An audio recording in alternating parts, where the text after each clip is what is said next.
And what a shot to finish with.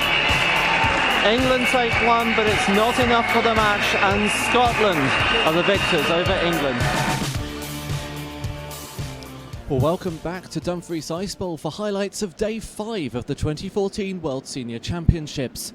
Coming up on today's programme, it's the last full day from the round-robin stage, and later on we'll have footage of England's ladies as they take on Austria in the afternoon session. After their nail-biting match against England yesterday, we'll see how Scotland's men did versus the United States on the midday session, while we also have highlights from Finland against Hungary. But we start off with a match from the early session as Ireland go up against Italy. We join this one for end 8.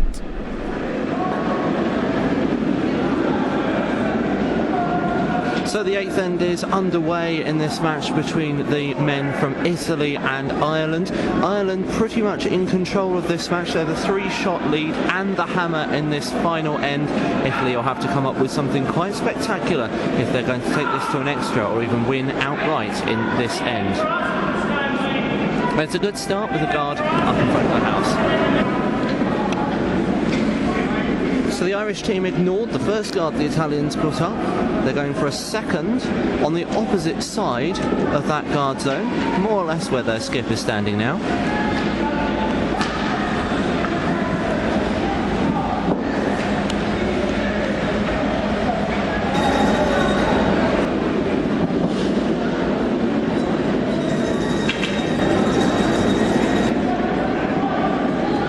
Ireland throwing through for a second time. They're obviously not too bothered about the 2 stones at the front there, not even bothering to tick them out. So free guard zone no longer applies. Italy now concentrating on getting stones in the house.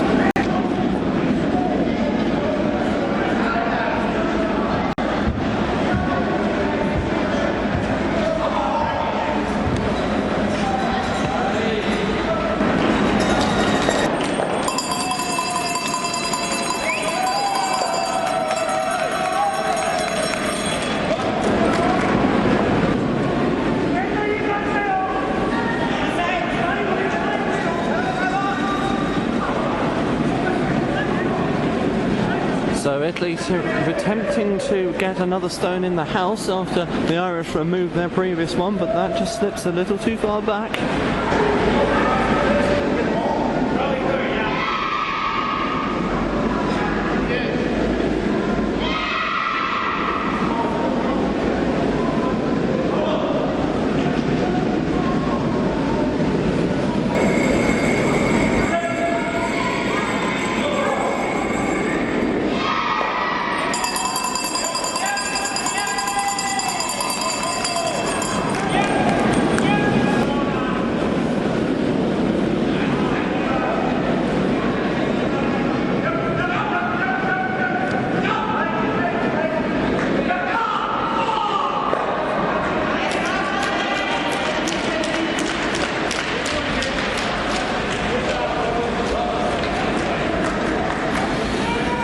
Well, Italy really needs stones in the house there. They've wanted that to go at least another couple of feet.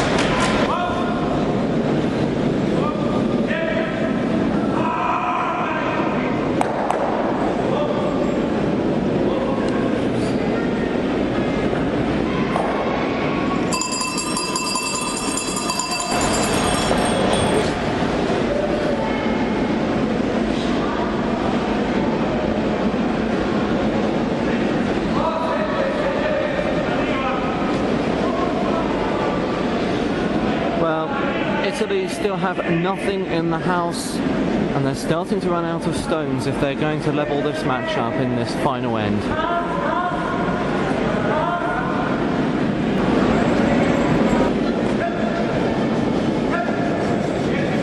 So the Irish third with a normal weight takeout, trying to reduce even further the number of stones Italy have. No chance of them using that one to sit on now.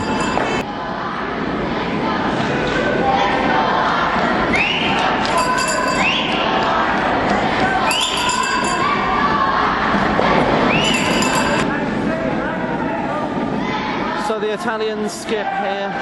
has nothing in the house. There's 2 stones out the front. He's going to have to do something with at least one of them if he's going to have any chance of levelling the match in this 8th end.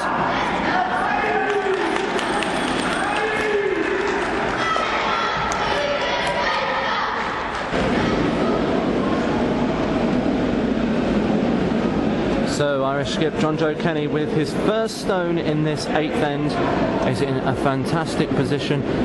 The Italians lie just 1 with 1 stone remaining. The Irish still lead by 3 at this point.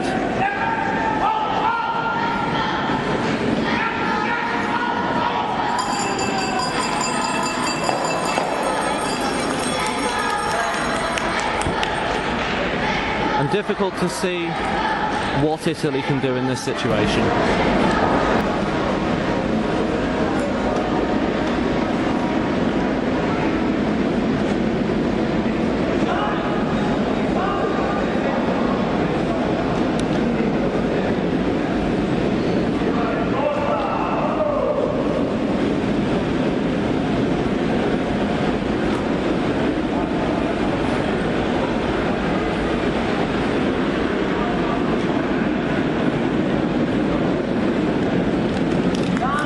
So Italy just drawing into the centre. They can't see any way of taking the 3 that they need to level the match, and that is the handshake. So Ireland win by 6 shots to 3, 8th end not completed. And Ireland continue their impressive run in this competition.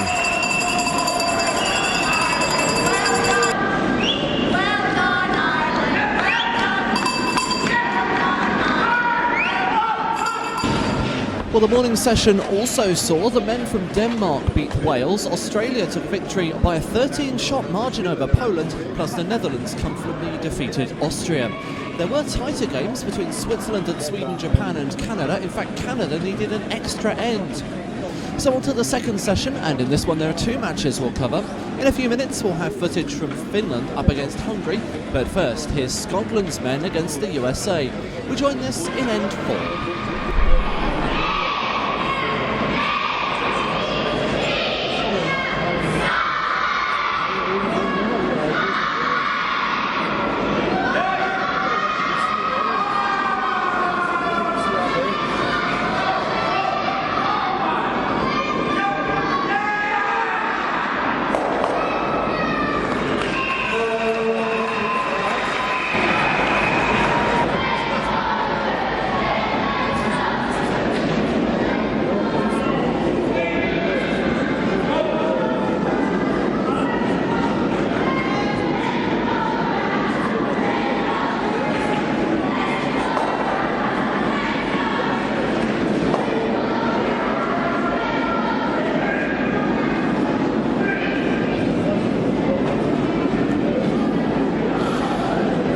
So Scotland left with very little option here but to draw in and take just a single shot from this, the 4th end.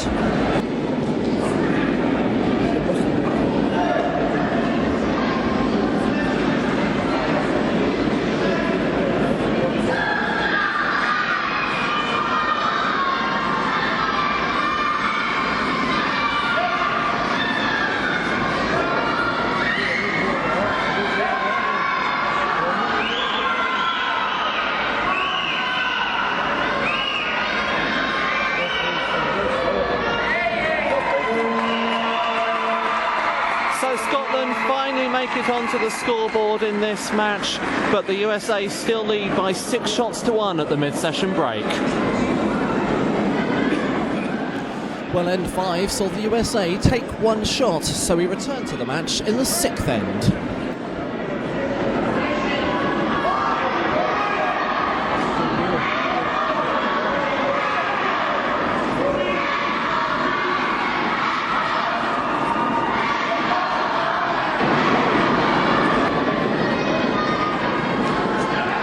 Well, you can hear the young fans doing all they can to urge Scotland on.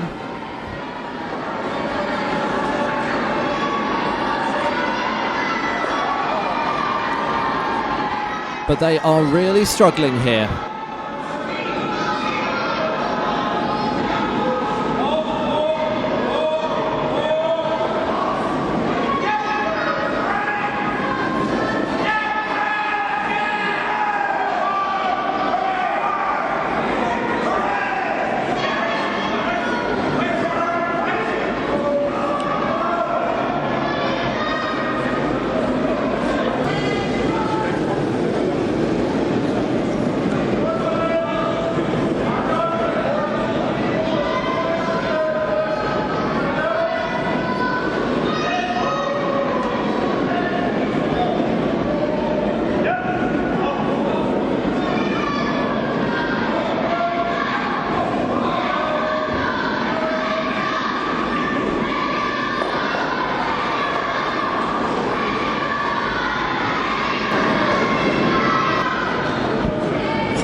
Keith Prentice has to work out what he can usefully do with his last stone in this, the sixth end.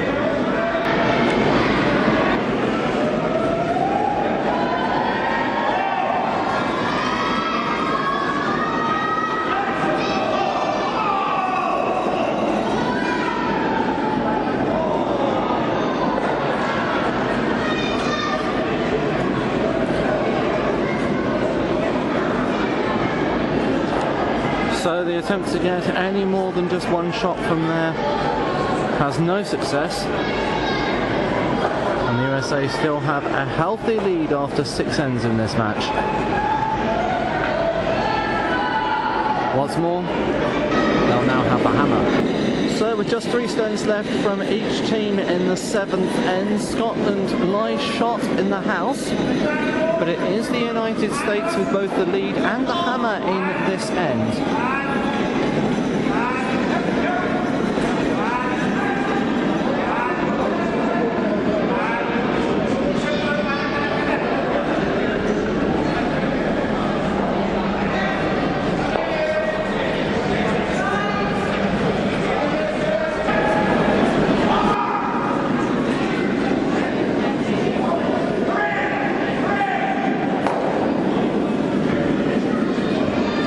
Once again, the Americans remove that guard. So Keith Prentice with his first skip stone in this, the 7th end. And that's well swept. They really did not want that stone to hop.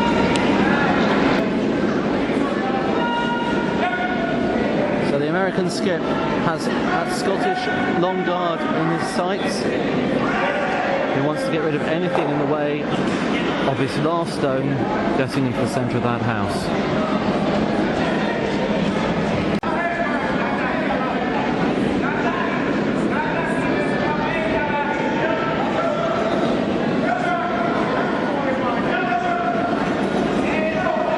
So Keith Prentice here deciding, instead of throwing up another guard, to put a second stone in the house.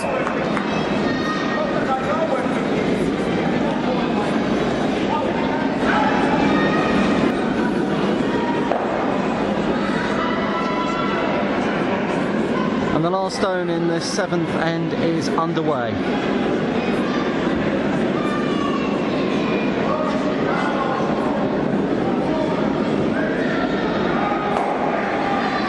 The United States content to take just one, and it's enough to secure the match.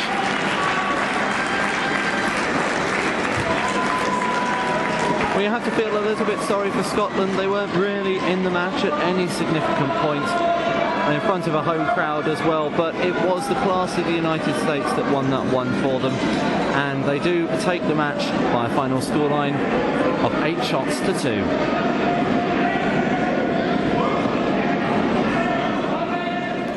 So the United States continued their good performance in this competition, and with that result ensured a place in the knockout stage. Now on to our other match from this session, as Hungary's men take on Finland. We join this one in end 8.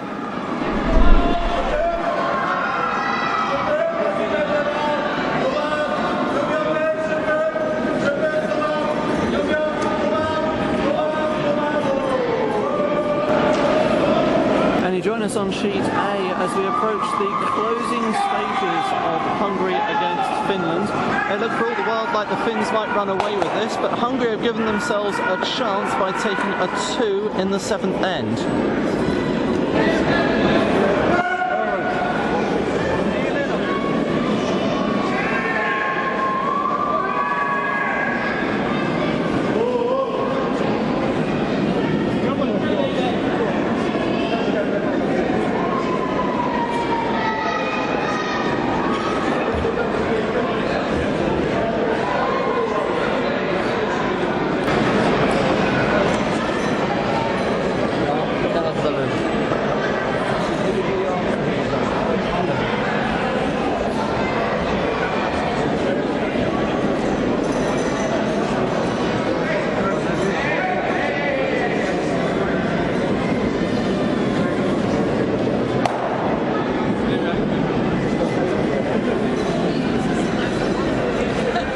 So Finland's trying to keep the front of the house as open as possible. They have the last stone advantage in this end. Now the Hungarian skip's first stone in this 8th end is underway. He knows that he and his team need to make at least 2 in this end if there's a chance of them winning it. A score of 2 would take us to an extra end, 3 for an outright win. And that's well done, taken behind the guard and into the house.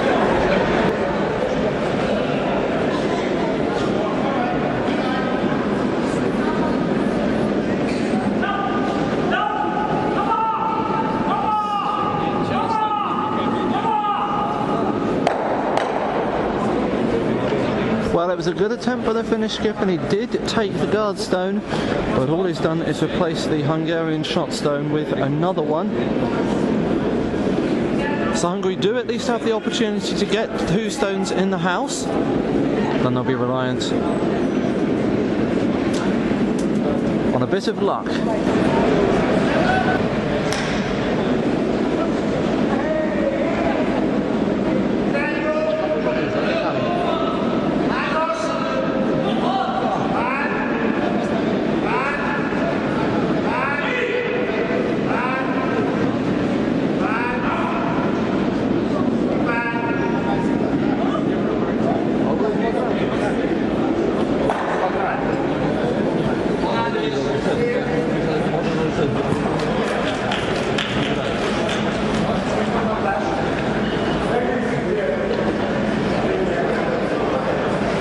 Well, that's not a bad result, but there is a bit of a gap between the 2 stones, so space for the Finland skip to try and draw 1 more into the house to win the match.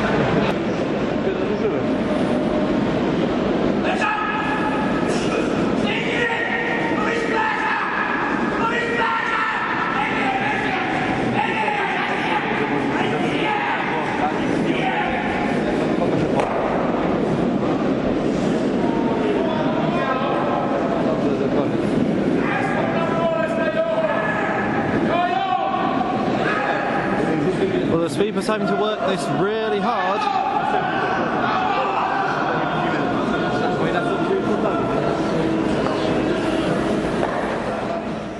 And they didn't bother measuring that, so Finland beat Hungary by 7 shots to 5. Now let's have a quick look at the other results from that session. Over on Sheet B, the men from Germany beat Latvia by 4 shots to 3, Slovakia defeated France 6-5 in an extra end, and England beat the Czech Republic 7 shots to 4 over on E. Meanwhile, there was one ladies' game happening on Sheet F, and Sweden beat the Czech Republic there by 7 shots to 4. Now, as well as the competition, there's a bit of curling history at the Ice Bowl right now. Most people, athletes, volunteers, staff and spectators, are at the Ice Bowl this rink because of curling. But they're also discovering something of the rich history of the sport in this area. A 100-year-old Royal Club annual is nothing. This relatively small selection of items is now on display at the venue, but it's part of a much larger special exhibition. I took the short walk up to Dumfries Museum to find out more.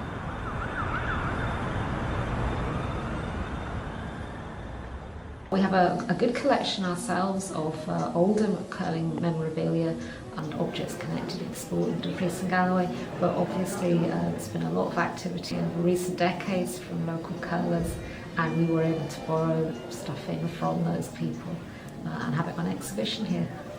And I know you're very proud to have particular items here, tracking the history of curling in the area from the year dot right up to the present day. There's a long association of curling here.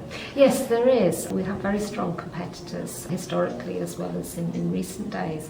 Early curling stones, the medals themselves coming from local parishes where they competed into parish competitions, minute books from local clubs. A great variety of things. There are particular items that if someone were coming here that you would say they absolutely should not miss, and you're right in front of one of them.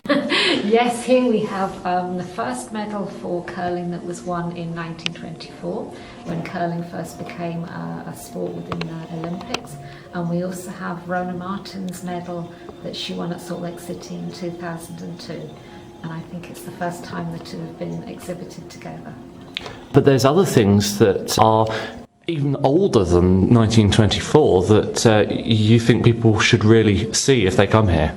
One of the gems is in the case just here. It's the earliest dated curling stone. It actually has the date written on it, probably written in Victorian times, but the date is 1511. The curator that was looking after it from the Sterling Smith Museum claims that it's the oldest curling stone in the world.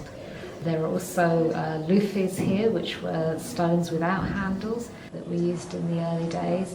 Lufi coming from the Scottish word for hand, just meaning you held it in your hand.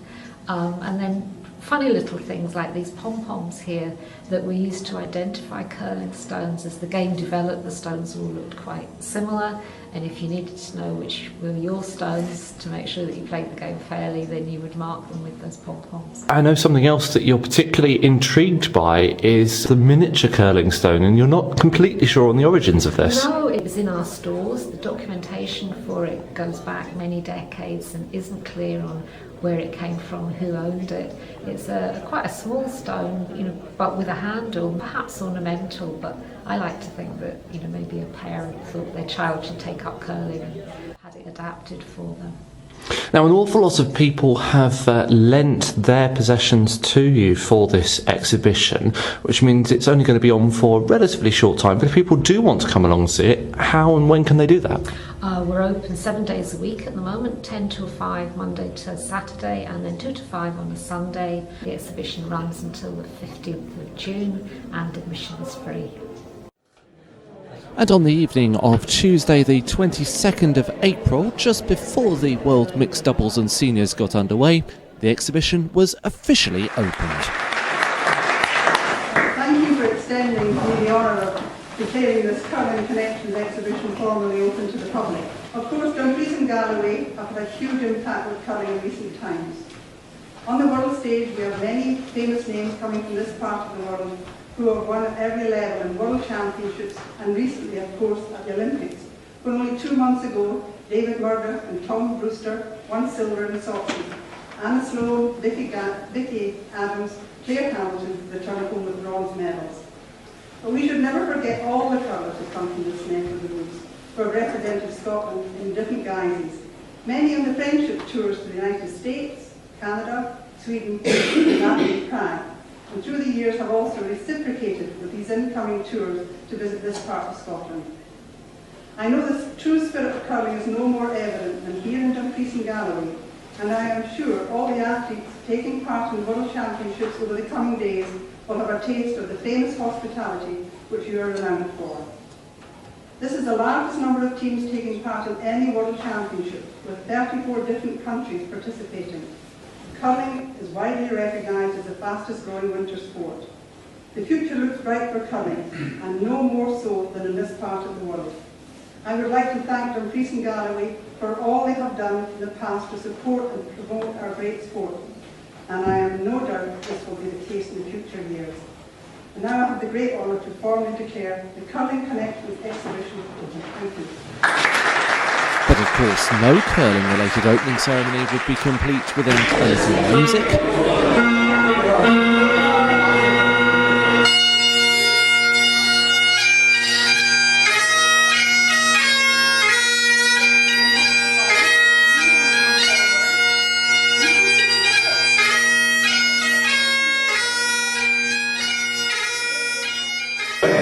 And some silliness as well.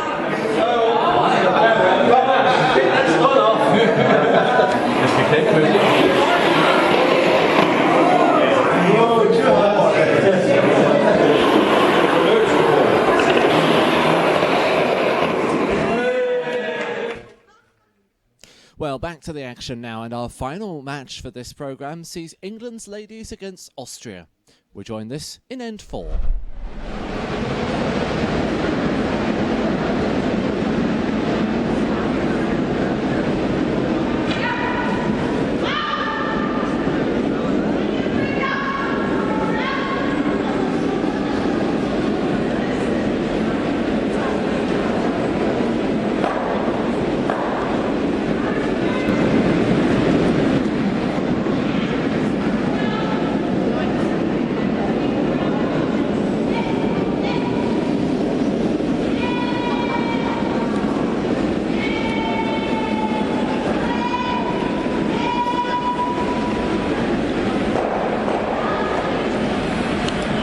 So England unable to do much about those Austrian stones towards the centre of the house.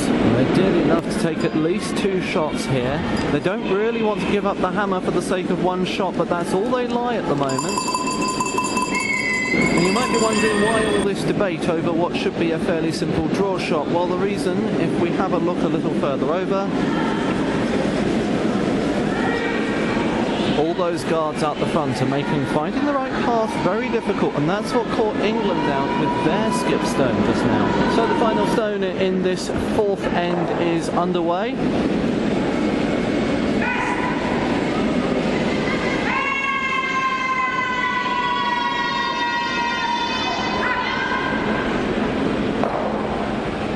But in the end they could only take the 1 shot from that. So England will have the hammer in end 5. They lead by 4 shots to 1. Well, England took just 1 with the hammer, but stole in the 6th end to go 6-1 ahead. Let's return for end 7. And as we reach the 3rd stones in the 7th end, it's England who lies shot. There are a few yellow stones from Austria dotted around the house as well, so England are more than happy to keep throwing guards up.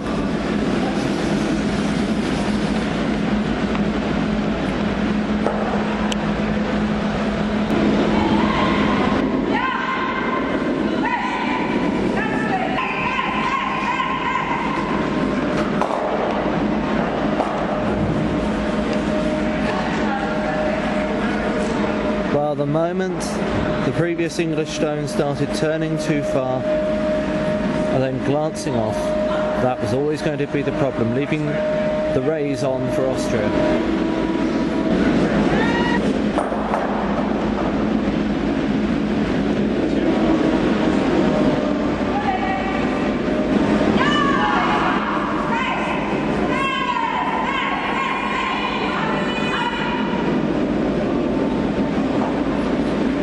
They knew there was a gap to get through, and they made it through. Quite a change of fortunes in this end.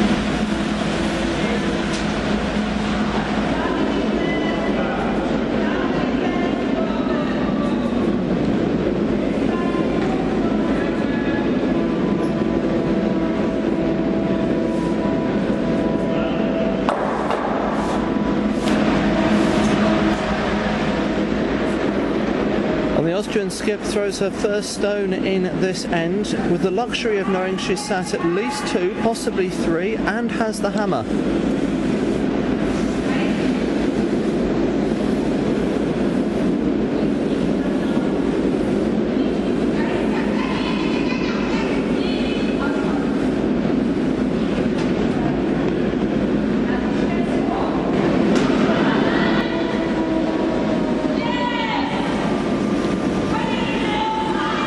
So it's another attempt at the takeout from England with their final stone in this 7th end.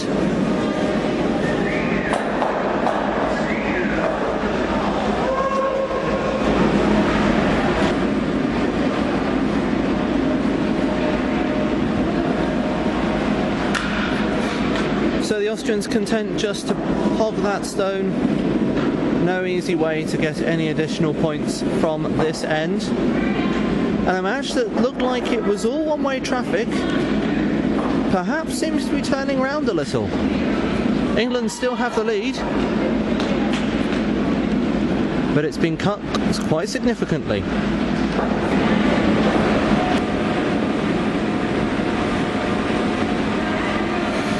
Well, whether it was a mental wobble or just a bit of bad fortune, but England's ship definitely looked a little unsteady in N7, and they'll want a nice confident start to what should be the final end in this match.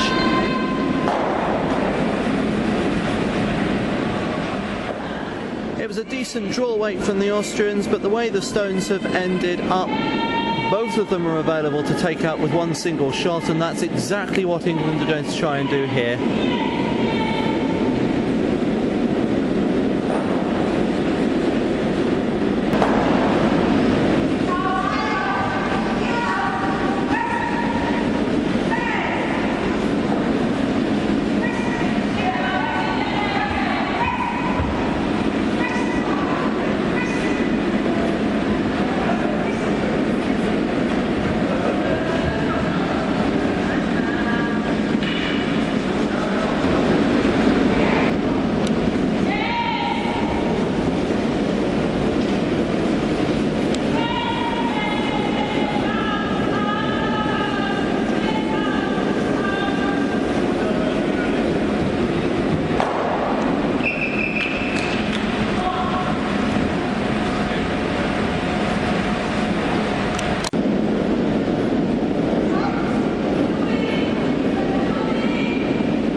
good shot by England.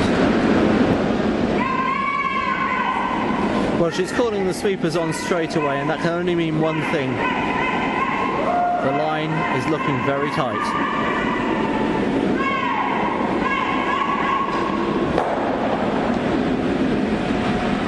Well, they've got the hit, but do they lie short?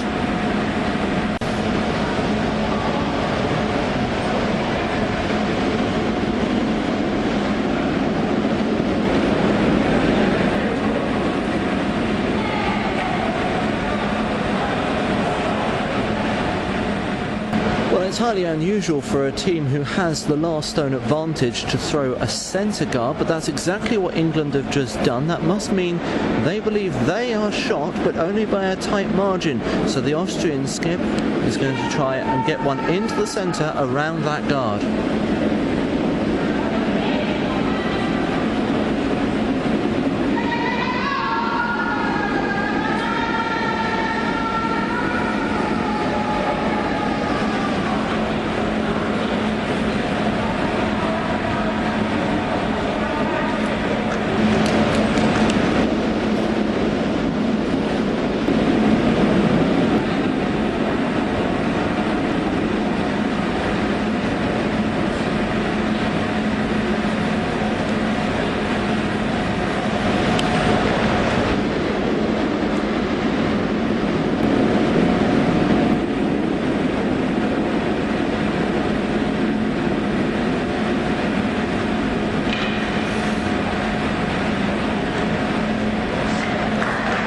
And that's it. Austria unable to score enough shots in this end to even level the game at 6-all. So there's the handshake and confirmation that England beat Austria by 6 shots to 4. But Austria certainly gave them a scare in that 7th end. Well, also on that session, the women from New Zealand beat Japan by 12 shots to 3. The USA defeated Slovakia 8-7, Canada won 8-3 over Switzerland, and Australia's women defeated Russia 10-3. There was a men's match going on too, and that saw Ireland beat Wales by 12 shots to 1. Well, after that match between England and Austria, I caught a few minutes with John Brown, the England senior ladies coach. I suggested that the match had been a bit tighter than we expected. How worried were you in that 7th end? I was quite worried that we were going to lose maybe more than 3, and then obviously the last game it comes a bit my nerves tingler. But they played well all through the game. And what comes up next for you? Do you think you've done enough to make it through into the knockout stages yet? No. Because we lost to Slovakia earlier on in the week, even if we win their last game, Slovakia will finish 3rd in the group ahead of us. So win tomorrow will be good. That'll be 4 wins out of 7, so it should be 4th position. And you'd be happy with that? Happy with that, yes, and much more than they expected to do when they first came here. What sorts of things can you as a coach and they as a team take from this competition? I think it's experience. We've never played at this level, half the team before. The team only actually was formed 5-6 weeks ago. So in fact this is the first competition we really played together. And it's noticeable as the game goes on, the competition goes on, they're getting much better and more confident. And it's even finding the best combination of players, which order to play them in. So I think, yeah, I mean, they're enjoying themselves as well, which is the main point, but just getting experience of playing with each other and experience the level of competition they've got to play against. And are you enjoying life as a coach? No, I think I'm prepared to play. A bit too stressful? I think it may be stressful, yes. Alright, thanks very much. Okay, thanks, David. Well, there was also a night session happening. We don't have footage of those matches, but I can tell you there were wins for the men from Germany, Hungary, Australia, the USA and Norway. Plus, the Scottish women also won their match against Italy. That's all we've got for you from Monday at the World Seniors, but be sure to join us from action from Tuesday's play, when we'll bring you highlights of the last round-robin games and the quarter-finals. Don't forget you can find more details on our website, Twitter and Facebook pages. But for now, from me and the rest of the team here at the Ice Bowl, it's goodbye.